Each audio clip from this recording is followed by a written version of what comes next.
Bonjour, Madame Jobin. Nathalie Jobin, vous êtes la présidente du conseil d'administration de l'Association des Amis du presbytère de Bloussy. Oui, Merci de nous recevoir. merci à vous d'être ici aujourd'hui. Ça fait plaisir dans le magnifique ancien presbytère de l'église de Bloussy. Oui, effectivement. Vous, là, qu'est-ce qui vous a amené à devenir impliqué comme ça avec l'association? Tout d'abord, je me suis impliquée pour organiser certaines activités que j'avais le goût de faire à titre de bénévole. Quand j'ai vu la belle gang qu'il y a ici, les gens chaleureux et intéressants, alors je me suis impliquée de façon plus régulière en faisant partie du conseil d'administration. Est-ce que quand vous étiez jeune, vous étiez impliqué aussi à l'école ou dans des activités, des comités? J'ai été impliquée, oui, à différents niveaux, mais pas en art. Puis ça, c'est aussi quelque chose qui m'a attirée parce que je connaissais pas vraiment, j'avais pas côtoyé tout ce qui est l'aspect artistique. C'est l'aspect artistique communautaire, si on veut, mais c'est quand même des artistes qui viennent ici qui sont de renommée. Alors, ça m'a permis de connaître, d'apprécier, de voir à quel point l'art nous est utile comme être humain. C'est vrai, c'est vrai. Ouais. Vous aimez l'art, vous aimez travailler en gang, donc Absolument. avec des bénévoles. Il y a beaucoup de bénévoles impliqués dans l'association. Depuis mon implication, disons que moi j'ai commencé en 2019, mais même depuis 2013, depuis la création de la galerie d'art et du centre culturel, il y a eu toujours plusieurs bénévoles qui ont gravité autour du centre culturel pour participer à la programmation, pour organiser des activités, pour organiser des activités communautaires aussi.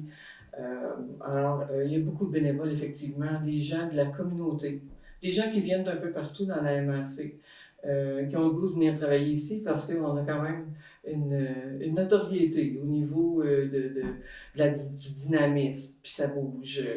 Ça bouge aussi, la galerie d'art, le centre culturel, alors ça attire les gens, on a des bénévoles qui viennent.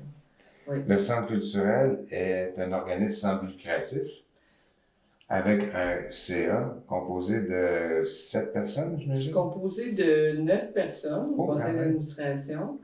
9 bénévoles qui ont la responsabilité de gérer tout ce qui est subvention, parce que vous savez, un organisme à but non lucratif, ça vit de subventions et de levée de fonds. Alors, autant on doit travailler pour faire la promotion de l'art, de faire des vernissages, d'inviter nos artistes, autant on doit aussi s'assurer qu'on a les ressources financières pour faire vivre notre centre culturel. Alors, il y a un travail d'administrateur, si je dirais, de gouvernance qui est à faire aussi, évidemment. Alors, en gros, le conseil d'administration agit aussi comme bénévole, parce que vous savez, les bénévoles, il y en a, mais il faut quand même les avoir à portée de la main et puis qui connaissent un peu la façon de faire pour organiser les événements. Alors, les membres du conseil d'administration sont souvent sollicités pour aider à l'organisation. Alors, il y a de la gouvernance, il y a de l'organisation d'événements en même temps. Combien d'événements fait-on? Je vous dirais qu'à chaque saison, alors on a des événements, on a au moins 3 événements qui sont des événements de nature communautaire. Alors, des levées de fonds, comme par exemple une foire de Noël, la foire de printanière.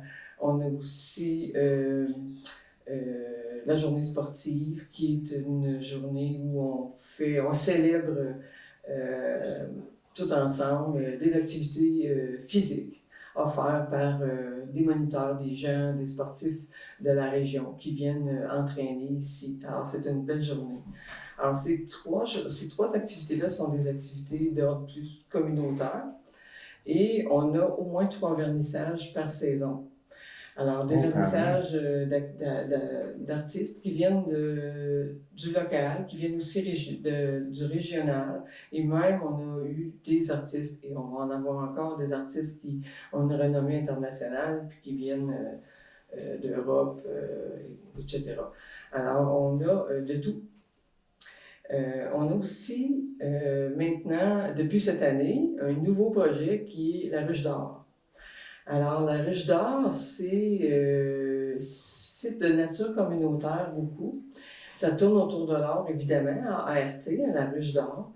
Et ce que ça fait, c'est que ça invite les citoyens, les gens de la région de la MRC à venir ici, sur les lieux, pour créer, laisser libre leur création, découvrir leur créativité. On met du matériel à leur disponibilité. Et il y a un horaire d'ouverture qui est très large pour que les gens puissent venir quand ils sentent le besoin. Ça fait aussi briser l'isolement. Ça crée des liens beaucoup. On a un petit café ici qui aussi favorise les discussions, favorise le goût d'aller faire un tour, de manger une petite sandwich, boire un café. Alors, c'est tout ça en même temps. On peut venir ici prendre un café. Absolument. Vous pouvez venir prendre un café, un bon dessert, un petit lunch concocté par une cuisinière ici. Et ça permet aux gens de dire, bon, par exemple, les petites familles. On a vu beaucoup cet été de petites familles qui sont venues ici. Le papa, la maman, les deux petits-enfants, et puis là, les enfants dessinent, les enfants font de la plasticine, bon. Et puis les papas relaxent dehors, devant le lac, et les enfants crient, le petit bébé, il voit plein de monde. Alors, c'est vraiment attirant pour les petites familles. Il y a toujours aussi beaucoup d'œuvres affichées. Alors, les gens peuvent visiter la galerie, évidemment. Il y a toujours des artistes qui exposent pendant tout l'été, ce qui me ramène aux 3 vernissages que je vous disais.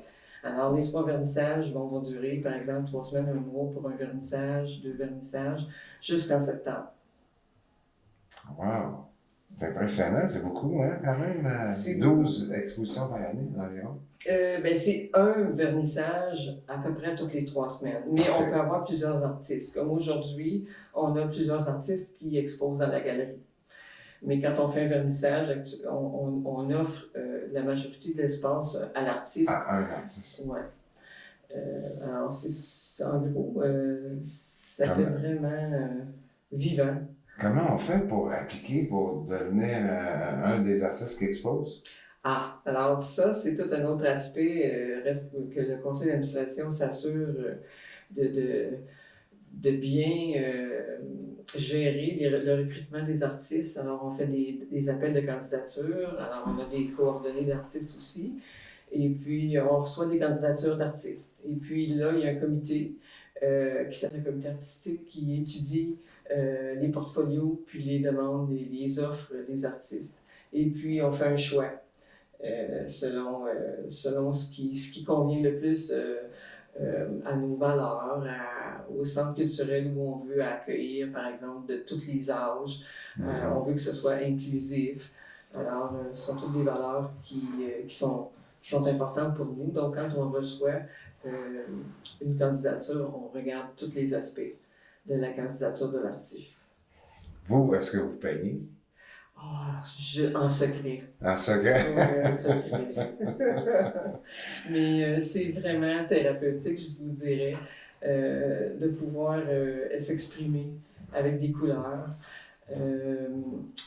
Cette année, on a fait plusieurs ateliers de groupe qui étaient animés par des artistes, animés par des artisans qui venaient rencontrer des groupes de 12, de 15 pour les initier à je dirais une discipline artistique. On a eu de l'aquarelle, c'était super beau, vraiment intéressant et de toute beauté de voir le groupe là, de 18 personnes avoir du plaisir et puis vraiment découvrir qu'est-ce qu'on peut faire avec la peinture aquarelle. Pas facile. C'est un exemple. C'est pas facile l'aquarelle. C'est pas facile. On était tous des débutants, puis on avait un artiste chevronné qui nous a initiés de façon très simple, très bien fun, comme on dirait, là, simple. Alors, c'était vraiment plaisant. On a eu des activités de mosaïque avec des groupes d'enfants, avec des groupes d'adultes aussi. Ça faisait partie de la Ruche d'Or d'offrir des groupes ciblés comme ça, mais ça faisait partie aussi de notre programmation en général. De la mission du Centre culturel. Vous n'êtes pas toute seule dans toute cette belle aventure-là. Absolument pas. Qui vous aimeriez... Heureusement. Oui, heureusement. Qui vous aimeriez nous présenter? J'aimerais vous présenter deux personnes qui ont joué des rôles clés dans le développement du Centre culturel d'aujourd'hui. Si on est là, c'est grâce à ces personnes-là. Alors, j'aimerais vous présenter Sylvie Grégoire, qui est une artiste locale et qui est connue, une artiste connue, qui a son atelier, qui est de toute beauté, et Marc Grégoire, qui est un artiste, un poète, qui a grandement participé à la mise en place du Centre culturel. Alors, j'aimerais beaucoup vous les présenter. Alors, après la pause, vous allez nous les présenter. Merci. À tout de suite.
Jobin, vous allez nous présenter M. Marc Grégoire et Sylvie Grégoire.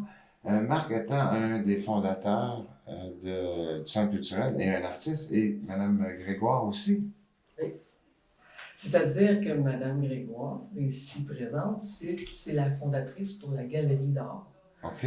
Alors, étant artiste en art visuel elle-même, elle a travaillé très fort pour convaincre les gens de la municipalité ici pour accepter de faire, ce qu'on peut dire, une galerie d'art. Alors, je vous laisse, Sylvie, vous expliquer. Et finalement, comment ça s'est passé, ça? La municipalité a acheté cette bâtisse ici. Et ils n'avaient pas nécessairement de projet pour ça. Il y avait peut-être une vision d'un grand restaurant et tout. Et moi, étant enseignante et dans la région depuis longtemps, je sais que c'est un lieu d'économie sociale. Mm-hmm. Oui, il y a des gens riches autour du lac, il y a des touristes, mais la majorité des gens, c'est pas les grands moyens. Puis, quand j'étais enseignante, je cherchais toujours un lieu pour exposer le travail de mes étudiants à Maniwaki, parce que j'étais à Maniwaki, j'étais viable aussi, mais à Maniwaki. Depuis des années que j'avais une vision d'un lieu d'exposition, autant pour mes étudiants, parce que je pense toujours éducatif, moi, quand je pense art. Finalement, c'était ici, à côté de chez nous, tu sais, quand ils ont dit, bon, on a acheté le presbytère, et moi, j'ai dit, moi, j'ai une idée, vous ne ferez pas d'argent avec moi, mais j'ai des bonnes idées. Et après ça, on a eu des gens intelligents qui se sont joints à nous, et c'était un timing vraiment parfait, parce que plusieurs de nos connaissances prenaient leur retraite. Journalistes, communication, moi qui ai travaillé en communication toute sa vie, enseignants, des enseignants de la commission scolaire, poètes, c'est fait de retrouver un an après, parce que moi j'ai passé un an ici toute seule dans le presbytère à écrire des projets, des subventions, comment on peut faire pour faire vivre ça. Je savais que je ne le ferais pas vivre fort moi, là, mais l'idée était puissante. Puis à la municipalité, ils l'ont accepté assez rapidement. Là. Ils étaient d'accord. On avait une DG qui s'appelle José Parsons, qui est extraordinaire. Elle fait le tour du monde en ce moment depuis 5 ans. Mais elle était la DG ici, puis on a écrit le projet ensemble. Elle, c'était son projet préféré, parce qu'ici, là, dans notre région, on a besoin de culture. Ben oui. La pêche, c'est important, la chasse, c'est important, c'est culturel aussi. Mais la création, Il y en a que c'est de ceux qui vivent comme on peut. Hein?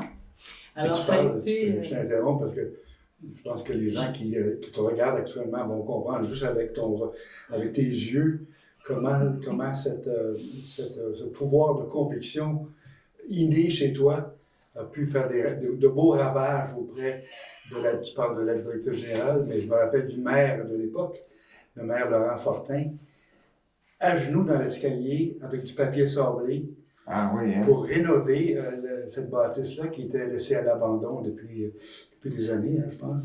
Oui. Alors, l'âme dirigeante, notre volcan artistique, c'est Sylvie Grégoire, qui a réussi à allumer la flamme et puis qui a fait en sorte qu'on s'est rassemblés autour d'elle avec des gens exceptionnels, comme Nathalie, notre présidente maintenant, puis tout le groupe de bénévoles qui sont ici, dans un lieu patrimonial, dans un village magnifique, dont le slogan est « Beau et accueillant » depuis 1899. Quand même.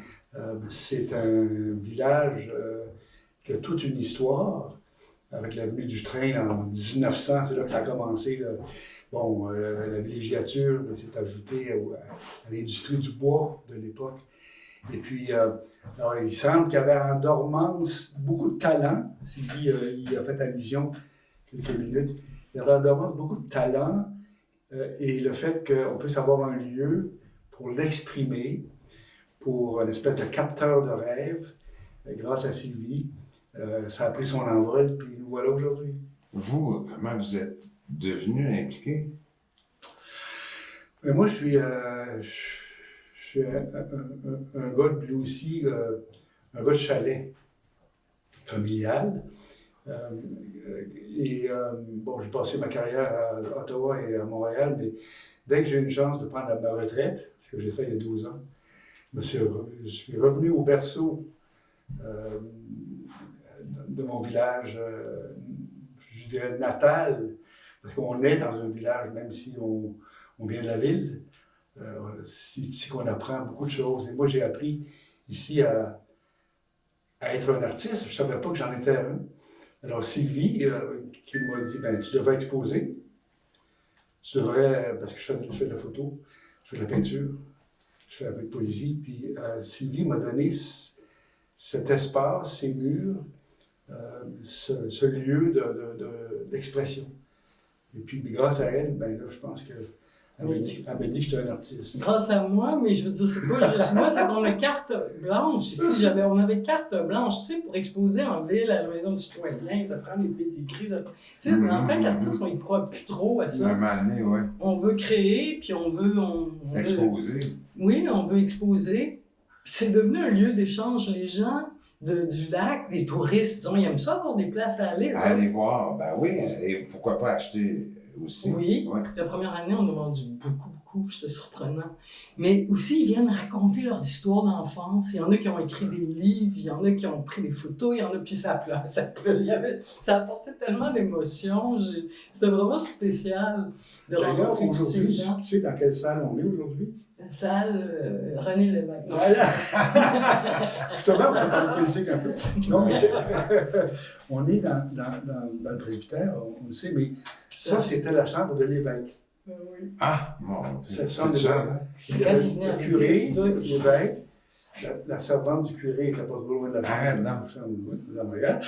Puis, mais l'histoire dit que l'évêque n'est jamais venu, donc la chambre n'a jamais été occupée.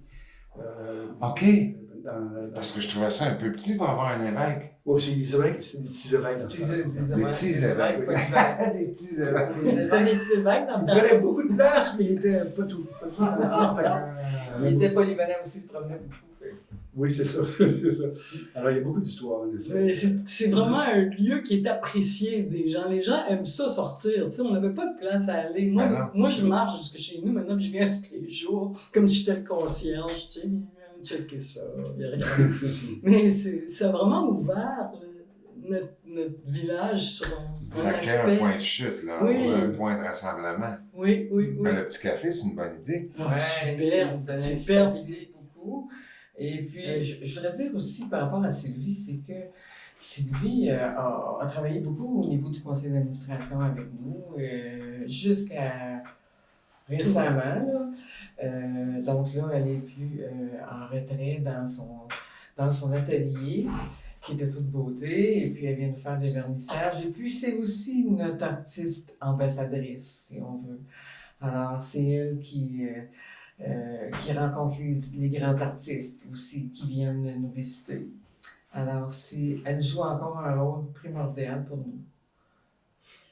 Pour que la galerie continue, pour que ce soit une qualité, on offre une qualité de peinture ici, d'art visuel, de sculpture.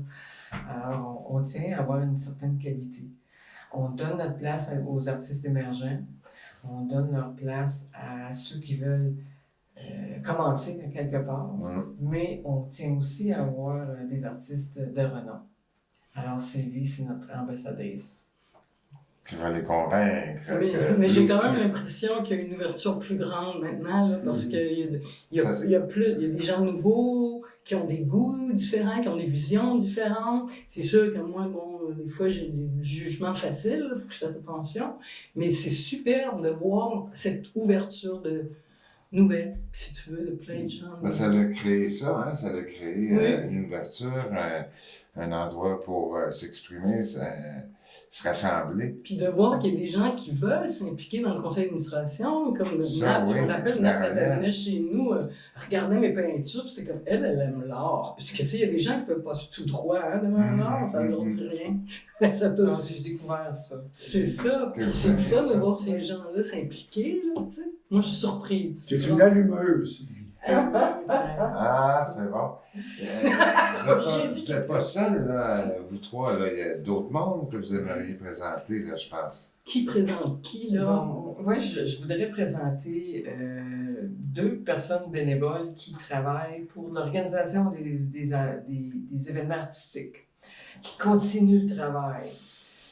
Qui travaillent souvent en collaboration avec Sylvie aussi pour avoir son opinion. Et c'est Anne Kerridge et Marie-Claude Bonin-Joly. Où sont-elles? Bon, ben, après la pause, on les rencontre. Merci beaucoup, M. Grégoire et Mme Grégoire.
Ça me fait plaisir de vous présenter 3 des bénévoles qui travaillent très fort pour articuler toute la programmation artistique et les activités communautaires. Alors, on a Claire Lérette, qui est une artiste, une mosaïste, qui est notre spécialiste de l'accrochage avec les artistes. On a Marie Papé qui porte son nom parce qu'elle est chef cuisinière et sommelière. Elle agit comme bénévole avec nous depuis longtemps. Elle a été la personne clé pour tout ce qui est organiser notre publicité, ce qui est quand même très important pour nous. Et Anne Kerridge, qui est une bénévole qui travaille très fort pour recruter des artistes. Alors ça, c'est notre chasseuse de tête, je dirais. Et elle est vraiment bonne pour mettre la main sur des artistes qui sont très intéressants. Alors, en gros, on est dans la période de l'année où c'est il y a beaucoup de travail qui se fait au niveau du comité artistique parce que là, la programmation va sortir en avril ou en mai. Alors, il faut que tout soit prêt, les ententes avec les artistes. Alors, je vous laisse parler un peu du travail que vous avez à faire et puis des expériences que vous avez vécues. Et... Allez-y. Claire, vous, là, vous avez fait une exposition de mosaïque, là, Oui, l'été l'année dernier ici. dernière, une exposition de... Alors, on était 5 mosaïstes. Puis, c'était super intéressant, c'était le fun, là. Puis parce que c'est de plus en plus populaire, la mosaïque, c'est de plus en plus connu à travers le monde, là. Puis il y a des organismes, puis on est impliqués, on est passionnés. Mais j'étais le comité artistique pour d'autres artistes aussi, là. Puis je vous ai vu, là, vous êtes en train de peindre là, dans une des pièces ici. Ouais. Là. Ça, c'est du faux vitrail. C'est de la peinture, puis c'est comme le vitrail, au lieu de mettre du plomb, c'est un cerne-relief dans un tube. On fait cerne-relief, on peinture à l'intérieur, puis c'est une peinture qui est très brillante. Puis on peut même mettre ça dans une fenêtre, tu peux le faire sur de la vitre. Puis dans ta fenêtre, c'est aussi beau de l'extérieur que de l'intérieur, contrairement à si on met une mosaïque dans la fenêtre. Puis l'été dernier, j'ai fait, à plusieurs reprises, j'ai fait des démonstrations, mais prochainement, je vais donner des petits cours. Un petit cours ici même. Oui, à la Ruche d'Or, parce qu'il y a beaucoup de monde qui sont intéressés à l'apprendre. Oui, la Ruche d'Or qui sert justement à faire découvrir différents médiums artistiques. Ouais. Puis vous êtes une spécialiste d'accrochage? C'est parce que dans ma carrière, je travaillais à la bibliothèque municipale de Hall, quand ça s'appelait Hall surtout, après ça c'était à Gatineau. Puis c'est moi je m'occupais de l'animation dans toutes les bibliothèques, puis j'organisais des expositions. Ah, c'est Puis génial, ça. j'en ai accroché des cadres. Ouais. C'est pas si facile que ça a l'air. On est privilégié D'avoir d'avoir Claire avec son expérience, puis avec elle aime tout le temps ça, être présente à tous les événements. Elle est vraiment rayonnante là, dans son travail. On voit qu'elle aime ça. Fait que, Elle s'occupe bien de nos artistes. Oui. Et puis les J'aime artistes ça. l'apprécient beaucoup. Oui, hein? Oui, elle s'occupe d'eux, elle les prend en main, elle les aide à voir comment leur exposition pourrait marcher. Là. Donc, puis ils apprécient ça d'elle aussi. Marie-Claude, vous êtes en charge, Marie-Papille, vous êtes en charge des papilles, justement, là, de la place. Oui. Le café, c'est ça? Oui, on a lancé un petit café l'été dernier qui est encore en processus de création, il faut dire, parce qu'il faut trouver le bon filon pour ce qu'on a besoin et ce qu'on peut donner avec nos bénévoles, avec ce qu'on a sur place. C'est très achalandé pendant l'été, mais pendant l'hiver, on vit d'autres situations. Donc, il faut vraiment regarder ce projet-là comme étant un projet de longue haleine. Donc, on a démarré ça l'été dernier. Ça a été toute une aventure avec l'aide des bénévoles qui se sont fait aller, il faut dire. Donc, oui, j'ai de la connaissance en cuisine qui a aidé. Autant, ça a été un défi pour moi aussi de coacher les bénévoles dans la joie et l'allégresse quand on se faisait rentrer dedans en plein été. Ah mais, ouais, hein? mais oui, parce que ça a été Il y a eu du populaire. monde, Oui, ça a il été y a eu du populaire. monde. Oui, en fait. Ça comble un besoin. Elle est c'est connue, exact. puis elle est victime de son succès. Bon, C'est ouais. ça, aussi. Mais bon, ça a été un beau défi, puis on va continuer ça cet été avec peut-être une autre formule. On va voir comment on s'adapte à tout ça, mais définitivement, c'est un besoin. Et puis, c'est un grand plaisir des gens de venir manger dans une galerie d'art, entourée d'œuvres d'art. C'est inspirant. C'est une expérience. C'est le fun, ça. Fait que vous êtes victime de votre succès. Mhm. C'est pas souvent que ça arrive, ça. C'est quand Ouais, même, surtout hein? la première année, Ben comme oui, ça, c'est là, ça. ouais, c'est parti en grand, là. Puis c'est vrai on partait le café en roulant, là, tu sais, on était vraiment Ouais. dans le jus pendant qu'on essayait de voir comment ça va marcher. Ça a été tout un été. Puis vous, Marie avait Madame travaillé fort. Kay-Ridge, justement, Ouais, là, Anne, c'est bon. votre implication, Ben, c'est ça. vous êtes en charge, peut-être pas en charge, mais vous êtes au sein du comité.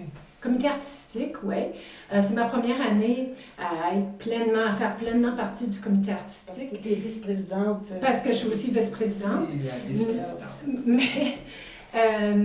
Mais j'ai toujours aimé contribuer à ce qu'on trouve des artistes. Puis on me demandait des fois de dire « Hey, tu pourrais-tu trouver quelqu'un, là? » tu sais. Puis donc, j'utilisais... Je sais pas pourquoi, j'ai des connexions, mais peut-être parce que j'ai un certain âge.